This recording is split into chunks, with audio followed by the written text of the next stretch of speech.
If a Fairlander were to say to me, "Oh, I know Junction, I have been there many times. It is thus, and it is so, and ever has it been," then I should know at once that I stood in the presence of someone very remarkable and great indeed, wrote Primian in a book that was later removed from university shelves for being both inconvenient and embarrassingly correct. Either a very great liar or a very great fool, for no matter how often one comes to Junction's shores, one can never truly say one has been there before. She changes. She's always changing, and though our need of her is great, she does not change to suit us, but to some end that very few can see. The first known mention of Junction occurs in a much older and far less dignified work called The Historia Fairelandia by Ulrichsen, son of Narg.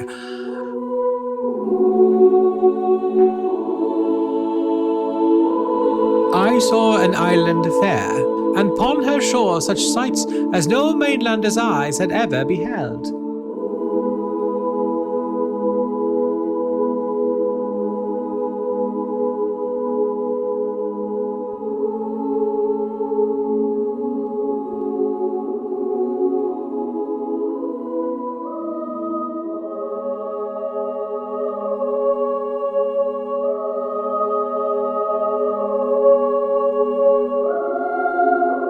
It was long known that once each year she drew together distant realms, bending space and time until they formed the temporary chain of lands we call the Fair. Forests that had never met would find their roots intertwined. Marketplaces would trade starlight to bedimmed lands and the sound of waves from distant shores to desert-covered realms. And then, as swiftly as they had gathered, the lands would drift apart again.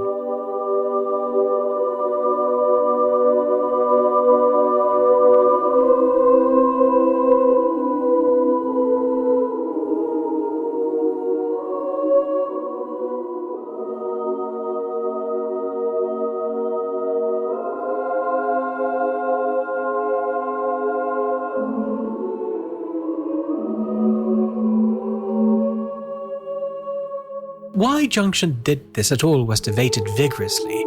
Why she chose the particular realms she did from year to year was debated even louder.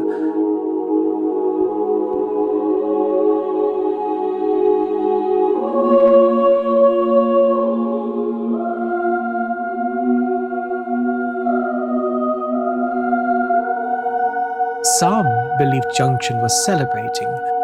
Others argued that she was remembering, honoring lost promises and half-forgotten dreams, and a third faction insisted that she was resisting, quietly arranging alliances against some unseen foe. None of these explanations survived comparison with enough years of Fairland history. Celebrations could be solemn, remembrances had mischief, acts of resistance could be tender, so the wisest thus concluded with reluctance that the truth must lie somewhere at the shifting intersection of all these three. Junction was speaking in a language written in shimmering coastlines and murmuring currents and the sudden adjacency of strangers and the vanishing of known roads. But what is it that she said? It is a curious fact often remarked upon by Fairlander scholars with expressions of embarrassment that we who dwell in the many realms did not truly understand our own stories until we heard them told by a stranger. And the stranger was not born of the Fairlands, nor of the mainland. He came from beyond our plane, from a realm we call the Outworld. And he saw what none before had seen. Our stories themselves, stories bound us, stories animated us, stories gave shape to the meaning of our days. And as the years turned, he began to perceive what none before had grasped, and learned to read the secret language of Junction, and understood that whether celebrating, remembering, or resisting, her underlying purpose was of immense importance.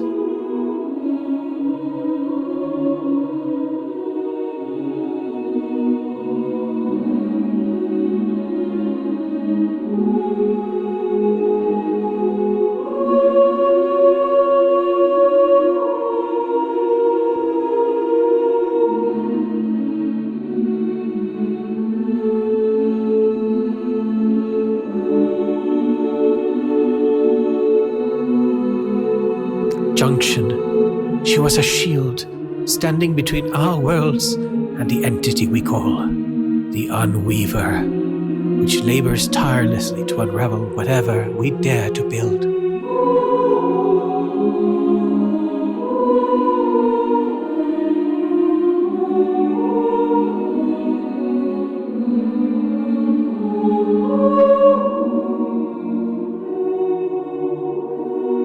By subtle machinations, events were set in motion that threatened the very fabric of the greater grid. What followed is a tale fit for a mighty quest, and I shall not spoil it for you. It is enough to say that the House of Garland remains at the forefront of the bardic order Francis founded. The Bard Queen, Lady Maya Evangeline of the House of Garland, holds fast to her father's vision. She listens to the music of Junction, a vast symphony she composes from realms and rivers, from memory. She guides us towards deeper understanding, and she rallies us still to the noble charge of the Bardic Order, to tell the stories that bind the many realms together, so that the Unweaver may never find them loose enough to tear apart. There are other dangers that can assail a story. Fairelanders, Junction calls the worlds together once more, to Wonderland, where the dawn of a new threat has just awakened.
All the creatures in the door he would harass the sinless deep. Where could he be? I asked the God of heaven,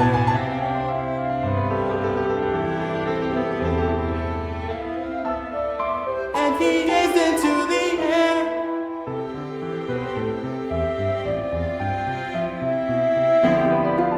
Here is his The hope. page is torn, something is not right, something is quite wrong, something here is out of place. Something stirring in the wind.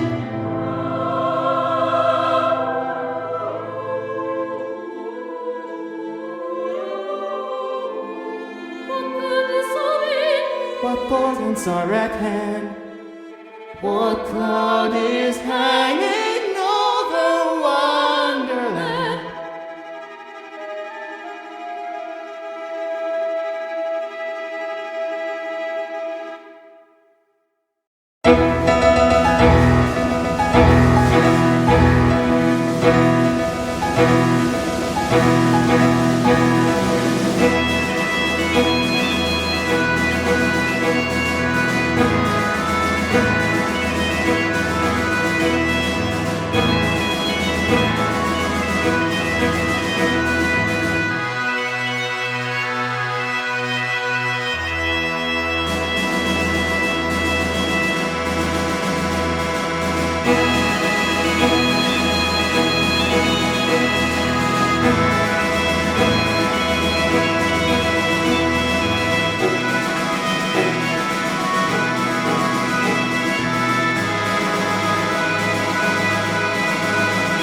Wonderlanding, where we must more regularly regulate to treat and train the rain. But that will not do for her, the one who rules the passions. Hearken to the Queen of Hearts. Hearken to the Queen of Hearts.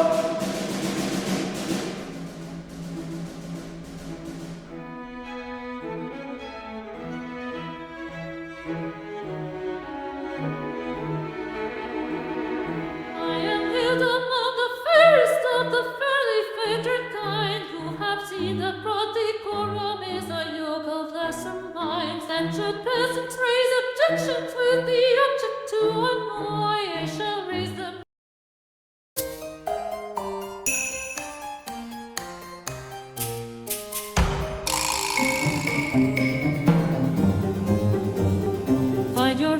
Find your hint, pull the string out of the fringe. You'll and spool. We'll be cruel until you do as we bid. Life will always leave you worry if you are not ordinary, so we beg. And the treat, and if not, we will beat all the stuffing out of you. Find your hint, pull the string out of that fringe. Pull and spool, we'll be cruel until you do as he bid. Life will always leave you worry if you are not ordinary, so we beg and entreat, and if not, we will beat all the stuffing out of you. So we beg, we will beat all the stuffing out of you. Find your hint, pull the string out of the fringe. I have been hot will. Until you do as we bid. Life will always leave you worry if you are not ordinary, so we beg and entreat, and if not, we will beat all the stuffing out of you. Cut your hinge, pull the string. There is no need to be formal, all you have to be is normal. Find your hinge.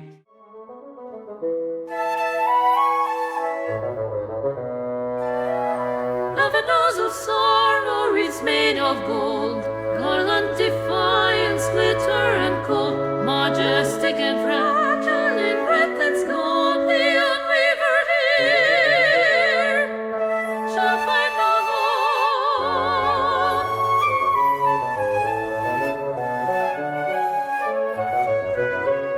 Shimmering of fairies, griffons and kite, and the murmuring of witches in the candlelight, sweet conjuring menace to the one we abhor, the Unweaver here may come back no more.